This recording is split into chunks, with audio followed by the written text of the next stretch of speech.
दोस्तों, आप कल्पना कीजिए एक ऐसी दुनिया की जहां आप प्रकृति के बीच में रह रहे हो और चारों तरफ हरियाली और पेड़ पौधे हों, क्लाइमेट चेंज, पोल्यूशन जैसी कोई भी समस्या ना हो, तापमान सामान्य रहे और आपको सभी चीजें, फल, फ्रूट और जल डायरेक्ट एनवायरनमेंट से प्राप्त हो। तो क्या यह संभव है? हाँ, यह संभव है। यह संभव है बचे हुए जंगलों को बचाकर। आज हम इस वीडियो में बात करेंगे प्रकृति को बचाने की एक ऐसी लड़ाई की जिसे दबाने के लिए क्रूरता की सारी हदें पार कर दी गई और बहुत कम लोग हैं जो इस लड़ाई को लड़ रहे हैं। हम बात कर रहे हैं छत्तीसगढ़ में चल रहे हंसदेव जंगल को बचाने की मुहिम के बारे में और बात करेंगे एक गंभीर और संवेदनशील मुद्दे की, कैसे विकास और विनाश के बीच के संतुलन की लड़ाई हंसदेव के जंगलों में लड़ी जा रही है। आइए जानते हैं हम सबकी सांसों की लड़ाई कैसे लड़ी जा रही है। बेतहाशा पेड़ों की कटाई की जा रही है। इसके बाद आंदोलन भी काफी तेज होता जा रहा है और अब पहले अपने घर का बिजली, पंखा, कूलर, एसी बंद करें। सुरक्षा बलों और सरकारी अमले की भारी तैनाती में हंसदेव उजड़ रहा है। 300 किलोमीटर की लंबी यात्रा तय करने पर मजबूर हुए हैं। एक तरफ पेड़ कटते जा रहे हैं और दूसरी तरफ आदिवासियों का आंदोलन तेज होता जा रहा है। पगडंडियों में भी पुलिस बल तैनात कर दिया गया है। कई लोगों को हिरासत में भी रखा गया। हमारा जान चला जाए लेकिन हम जमीन नहीं देंगे। वोट नहीं देते तो उसको कुर्सी मिलता। हंसदेव का जंगल बायोडायवर्सिटी से संपन्न है और मध्य भारत का एकमात्र जंगल है जो अभी तक इंसानों के द्वारा छेड़ा नहीं गया है। लेकिन आज हंसदेव के जंगलों से कोयला निकालने के लिए सरकार और अडानी प्राइवेट लिमिटेड की कंपनी 500 से ज्यादा आरा मशीनों के साथ और बुलडोजरों के साथ 50,000 से ज्यादा पेड़ मात्र 40 दिनों में काट चुके हैं और अनुमानित 5 लाख से ज्यादा पेड़ काटे जाने हैं। ट्राइबल्स के घर तोड़े जा रहे हैं और विरोध करने वालों को जेलों में डाला जा रहा है। ये विनाश कैसे शुरू हुआ और क्यों हो रहा है, इसके बारे में आगे जानते हैं। हंसदेव जंगल छत्तीसगढ़ के 3 जिलों सरगुजा, सूरजपुर और कोरबा में 1,70,000 हेक्टेयर क्षेत्रफल में फैला हुआ है। यह जंगल पेड़ पौधों और जानवरों की कई प्रजातियों का घर है और हंसदेव नदी यहाँ से गुजरती है जो महानदी की ट्रिब्यूटरी है और कई जनजातियां इस जंगल पे आश्रित हैं। 2021 में एक रिपोर्ट आती है ICFRE की, Indian council of forest research and education की, जो एक ऑटोनोमस बॉडी है। इस रिपोर्ट में कहा जाता है कि हंसदेव जंगल सेंट्रल इंडिया का लार्जेस्ट अनफ्रेगमेंटेड फॉरेस्ट है। इसका मतलब उसे अभी तक इंसानों ने छेड़ा नहीं है।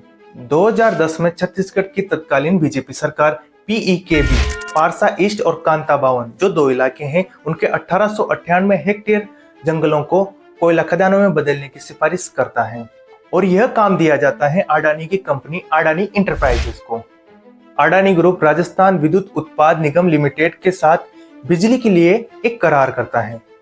तभी से जंगल में रहने वाले आदिवासी समूह प्रोटेस्ट करना शुरू करते हैं और मामला कोर्ट में पहुंचता है।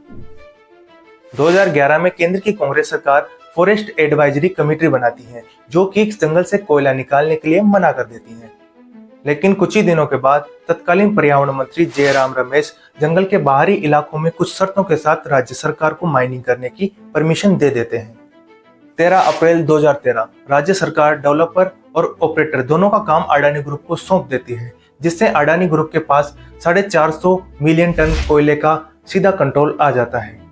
खदान को 2 फेजेस में बांटा जाता है। पहले फेज में 762 हेक्टेयर जंगल और दूसरे फेज में 1136 हेक्टेयर जंगल को शामिल किया जाता है। उसी दौरान कुछ एक्टिविस्ट और आदिवासी मिलकर हंसदेव अरण्य बचाओ संघर्ष समिति बनाते हैं जो आज तक संघर्ष कर रही है अपने जंगलों के लिए। ग्राम सभाओं, आदिवासियों और NGT नेशनल ग्रीन ट्रिब्यूनल के मना करने के बावजूद पहला फेज चालू रहता है और कोयले की भूख पे लाखों पेड़ काट दिए जाते हैं। तभी 2018 में छत्तीसगढ़ में सत्ता परिवर्तन होता है। 22 मार्च 2022 को भूपेश बघेल सरकार खदान के दूसरे चरण को मंजूरी दे देती है। मई 2022 में wild life institute of India और ICFRE 2 स्टडीज करती हैं। उन दोनों स्टडीज में माइनिंग के नुकसान और गंभीर परिणाम भुगतने की बात कही जाती है। मई में ही फेंक ग्राम सभाओं के आरोप भी लगते हैं। आदिवासी अपने प्रोटेस्ट को और बढ़ा देते हैं और 300 किलोमीटर तक का पैदल मार्च भी करते हैं। तभी ही राहुल गांधी कैम्ब्रिज यूनिवर्सिटी में अपनी ही सरकार पर प्रश्न चिन्ह खड़े करते हुए आंदोलन का समर्थन करते हैं और कार्रवाई करने की बात भी कहते हैं। लेकिन उसी समय सूबे के मुख्यमंत्री कुछ ऐसा कहते हैं। जी को पहले अपने घर का बिजली, पंखा, कूलर, एसी बंद करे। उसको कोयला नहीं चाहिए, बिजली नहीं चाहिए, क्योंकि मेरे लिए था ही नहीं। पर व्यापक विरोध के चलते सिर्फ 4 महीने में ही कांग्रेस सरकार 26 जुलाई 2022 को विधानसभा में एक बिल लाती है। बिल के माध्यम से जंगल को नो गो जोन घोषित कर दिया जाता है। खुदाई अगस्त में ही बंद कर सरकार कहती है कि अब अधिक कोयले की आवश्यकता नहीं है, लेकिन विनाश समय बदलने का इंतजार करता है। दिसंबर 2023 में समय बदल जाता है।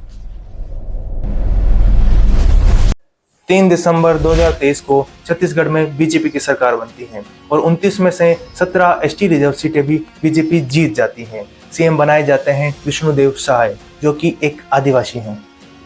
आदिवासियों में एक नई उम्मीद जगती है कि आदिवासियों और जंगल का दर्द समझा जाएगा, लेकिन दर्द बढ़ा दिया गया। शपथ ग्रहण समारोह से पहले ही पीईकेबी के फेज 2 को फिर से मंजूरी दे दी जाती है और बलपूर्वक और जोर जबरदस्ती फिर से पेड़ों की कटाई शुरू कर दी जाती है।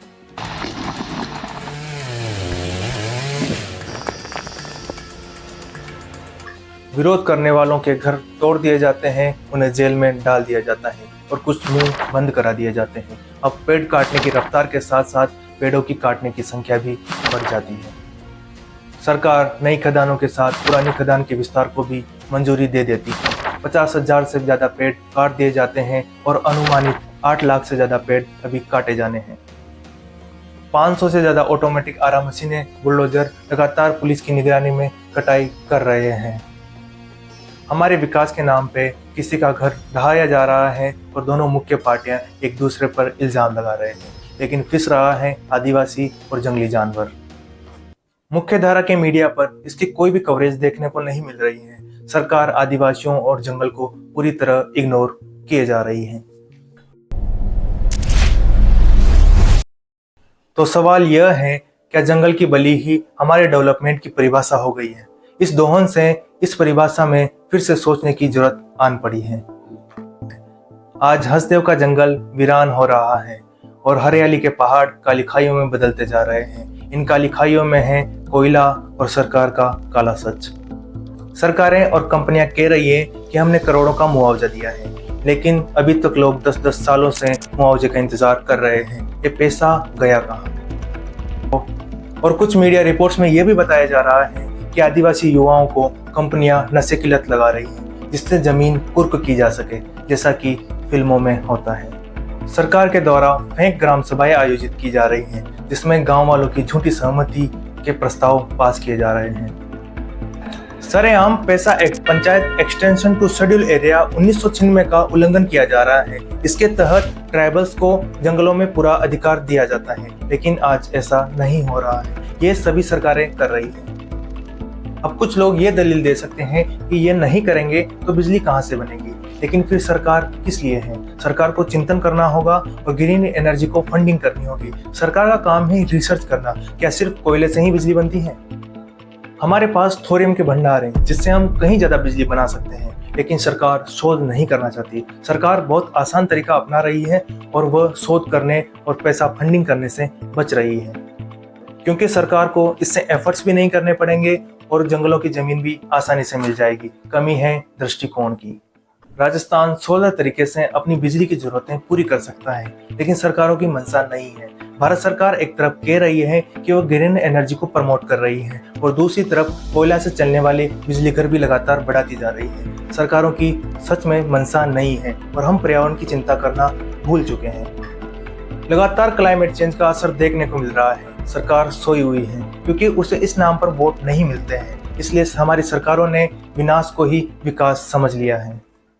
हमारे नेताओं के भाषणों से डेवलपमेंट शब्द निकल तो गया, लेकिन ये नहीं सोचा गया कि किन मापदंडों में और किन शर्तों में हमें विकास करना है। हमने सारी मर्यादाएं तोड़ दी हैं और जंगलों का विनाश लगातार किए जा रहे हैं।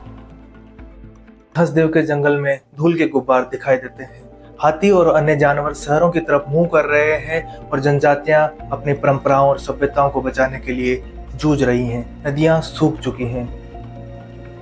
माइनिंग से पानी प्रदूषित हो गया है और काली हवाओं से बचे हुए पेड़ों का दम घुट रहा है। यह बिल्कुल वैसा है जैसे अंग्रेज अमेरिका गए तब उन्होंने वहाँ के ट्राइबल रेड इंडियंस को मारकर सब कुछ हथिया लिया और बाद में दलील दी गई कि हम तो विकास करने गए थे। हमारे आदिवासी इन जंगलों में रहते हैं और उन जंगलों को पूजते हैं, उन्हीं को भगवान मानते हैं। यह बिना पूछे और बलपूर्वक छीन लेना हमारा स्वभाव नहीं है, यह अंग्रेजों का स्वभाव था। सवाल यह है कि तुम्हें विकास करने के लिए बुलाया किसने? अगर वो लोग इसकी मांग करते तो सरकार कभी ना करती। जहां लोग प्रकृति के बीच में रहकर सुखी हैं, वहां जबरदस्ती का विकास सरकार करना क्यों चाहती है? दरअसल मनसा जमीन हड़पने की है और कॉर्पोरेट को फायदा पहुंचाने की है। कहीं यह सब सुनकर आप निराश तो नहीं हो गए? मत होइएगा, क्योंकि आदिवासी अभी निराश नहीं हुआ है। वह लड़ रहा है जहां तक वह लड़ सकता है। एक एक पैसा जुटाकर वह गरीब लोग हम सबकी सांसों और जंगलों के लिए अडानी और सरकार से लड़ रहे हैं। सब राम मंदिर जा रहे हैं, लेकिन हंसदेव को बचाने कोई नहीं जा रहा है। उन जंगलों को बचाने जहां राम जी ने 14 वर्ष शरण ली। पहले ही जंगल कम बचा है, जितना बचा है उसे बचा लेना चाहिए, ताकि आने वाली पीढ़ियां कम से कम जंगल को देख तो सकें।